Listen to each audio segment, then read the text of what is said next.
Hey, welcome everybody. Coach BK here with Coach Rachel, and we are doing a phase 1 eating program wrap-up session, and hope you all had a wonderful holiday. So in this chat, we're going to be talking about some takeaways from, phase 1, the things that we worked on, and then what is coming up. So, hey, Rachel, what did you think about this first phase? I had epic fun. What about you? Yeah, I thought it was great, and some of the feedback we got was really good. So I'm excited about what it did for people that really invested in the program. We definitely saw some cool changes and some PRs and some really neat things go on. So I feel like today we should talk about, like you said, just kind of what are the big takeaways from this first phase? What did we want to make sure that you guys got out of this? So just as a recap is what we're doing. Okay, excellent. Let's start with the idea that we set SMART goals. So challenges are fun to get into, and we get all ramped up about them, but start setting SMART goals, having them to be measurable and realistic, connecting with our whys. So we really focused on doing that as a process and as an action. And then, the why being bigger than the excuses, and we saw some really good successes with that, and super proud of you guys for really embracing that idea. And it's definitely a life skill that we need to always be honing and getting better at. Yeah, and we saw some people really do well with, they set the goal at the end, but their main goal was a day-to-day focus on the process, not that target at the end. You're going to get to the target if you focus on the process. And so that was really neat to see people that we set the SMART goals and we focused on the process. We had that big why and, made some things happen. I do want to throw in there, though, that I did see part of this, and this is one of the things that you and I teach a lot is, we can set this goal and we're still winners. We're still winning, even if we don't exactly make that goal. If, like you said, if we're focused on the process and that day-to-day, you're still a winner and you still got benefits. Even if you didn't quite make that goal, you learned. And then this is why the program coming up is, we're excited about it, because you look back and you think, okay, I'm going to do this different. I'm going to restart, reset, and try again. And so that's kind of why we're pretty excited for the next round. But anyway, good job, guys. Yes, for sure. And just also, some goals take longer than we anticipate. For real. Yeah. Okay. So the next big kind of takeaway we wanted you guys to get out of this is eating nutrient-dense foods. We know that is it's such a huge component of obviously good nutrition. We know we want you guys eating foods that have lots of vitamins, minerals, antioxidants, enzymes. We've talked about all these things that we want to be feeding our system. I threw in that example, or I think maybe one of us wrote the example about, or actually I think you talked about it in the video, vitamin C, that's just one of many nutrients that we need as runners to support our bodies and, creating collagen, which is important for creating healthy soft tissue and skin and all of that stuff. So nutrient-dense foods are a huge takeaway I hope that you guys got from this program. Absolutely huge. And yes, you can make eating well simple just by that one concept, eating nutrient-dense foods, if you understand what that means. So I'm real happy about you guys picking up that topic and kind of really embracing it. That was good stuff. Okay. And this feeds into it. Reading and paying attention to labels. Eating nutrient-dense foods means that you are eating less processed foods, because as we now know, the fact of active processing foods takes away nutrients in general. So we've been helping you to understand how to read labels and how to understand how to evaluate your food, which is really good. Don't necessarily look at the front, got to be looking at the back, where it's harder for misleading information to be an informed user, eater, and making better mindful choices. So that is really key. And if we can teach people around us to do that, especially our little people, that's really good too. Yeah, for sure. It's one of those things where, again, you look at the front of the label, It's not going to tell the whole story. Read the ingredients, look at the details, find out what's going on. If you need to read it and put it back on the shelf it goes. Absolutely.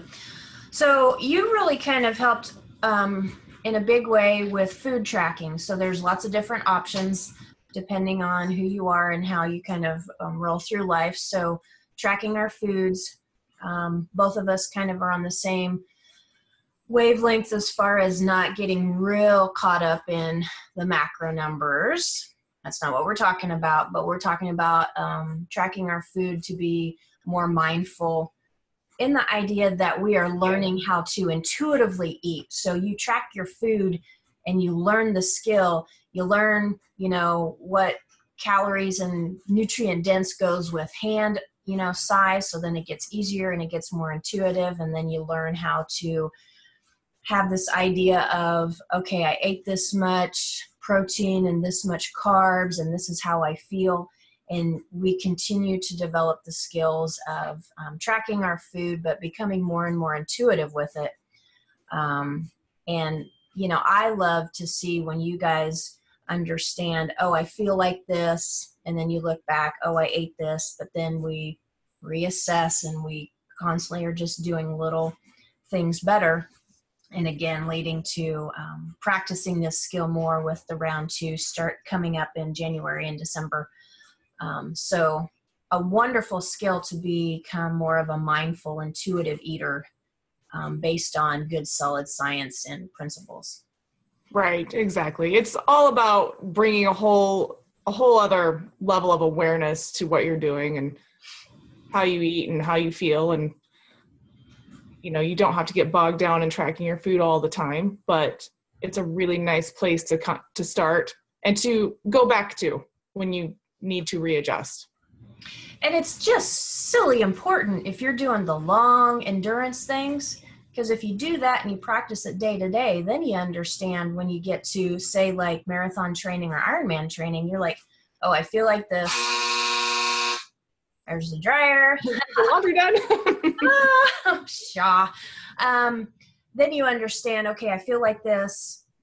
Okay, I need to be eating just a little bit different. So, that day-to-day lessons can really have a huge impact, like we've talked about in this program. And we'll talk about it some more on food tracking, but being mindful. So what else did we do? Well, and that segues right into one of our big things is paying attention to what your body is telling you. So, of course, with the food tracking and just being aware, but also looking for, our bodies they're so smart and they give us so many signs, whether we want to pay attention to them or not, it's really up to us. But, things like, are you getting enough rest?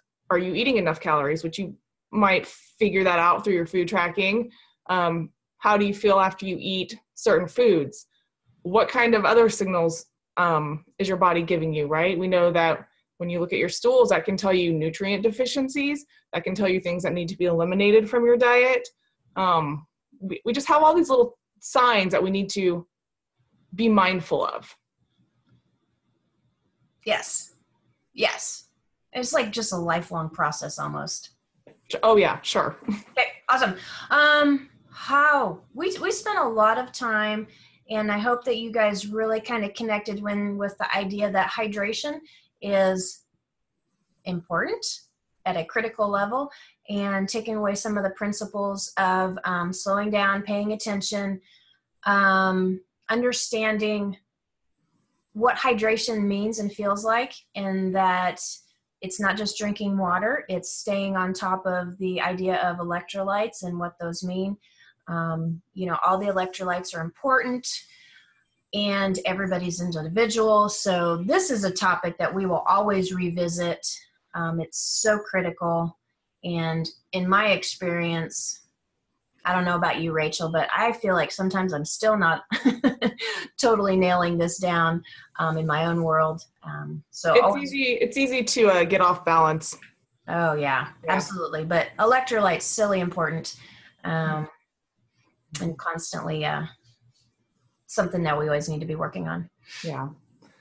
Just being aware, which again goes back to and kind of wraps up the whole mindfulness, planning, trying to keep it healthy, just really just the level of attention that you're paying to your health and your nutrition, and having strategies to deal with all Right. of the things that life is going to throw at you. Absolutely. So this phase one, all the resources will be available obviously in the YouTube channel and soon on the website, all the videos and whatnot. So you can go back and revisit that in December. Rachel and I are pretty excited to offer you this December. We're at kind of just like a maintenance type of program where we're going to focus on a couple of different things. And one thing would be to find a goal in December, maybe just one, and stick with it. To not completely fall off the wagon rolling through this holiday season, to, build on what you guys have learned, to keep the momentum going, and to help you to feel like you're still accomplishing something through the crazy month of December. So what else kind of on a low key level we going to be doing, Rachel? Yeah, I mean, I think that's our big thing for December is it's so much easier for people to go into January with just a tiny little bit of momentum. So if you focused on that one goal, whatever that may be, then you kind of hit the ground running in January. And so we want to help you guys do that. Okay, awesome. The other thing that we're going to do, I like to do this activity a lot in November and December myself. I kind of have a regular practice year to year, is that I take it as a time of reflection. What were kind of the big goals that I wanted to accomplish that year? What I want to see different in 19. I write some things down. I draw things. I work on a vision board or a dream board myself. I am a planner, type A for reals, and like to hit the ground running, kind of in the background, can really reconnect with some whys. So take some intentional time, maybe in the quiet time, to figure out, write some things down. And I like to hit January very crystal clear on what I want to accomplish. And that helps me to, once you get past the January 1 excitement, to continue doing the activities that we have set for you in the next phase and the next program starting in January. And I didn't tell you this, Rachel, but I found some super cool new meal planning thing that makes shopping easy. Oh, nice. I know. I'm sort of really fascinated by it. A friend of mine showed it to me yesterday. But anyway, I'll tell y'all about That's it. exciting. Okay, cool. So what about you? Anything else that we need to chat about as far as...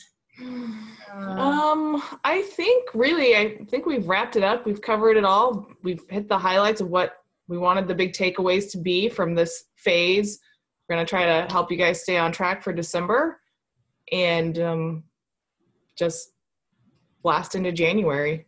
Absolutely. Absolutely. So if you guys have any questions, or if you want to, post in the group about some activities that we're going to do in December to help yourself stay accountable, that would be very helpful for yourself and ours to understand. If you want anything different or address something specifically, feel free to ask us either privately through email or, in the Facebook group. That's wonderful, because Rachel and I are very open to your guys' requests and needs. Absolutely. And you know what? We're super duper proud of you guys for really embracing what we threw out at you in the assignments, and you guys rocked it out, and that's awesome. Yeah, great job.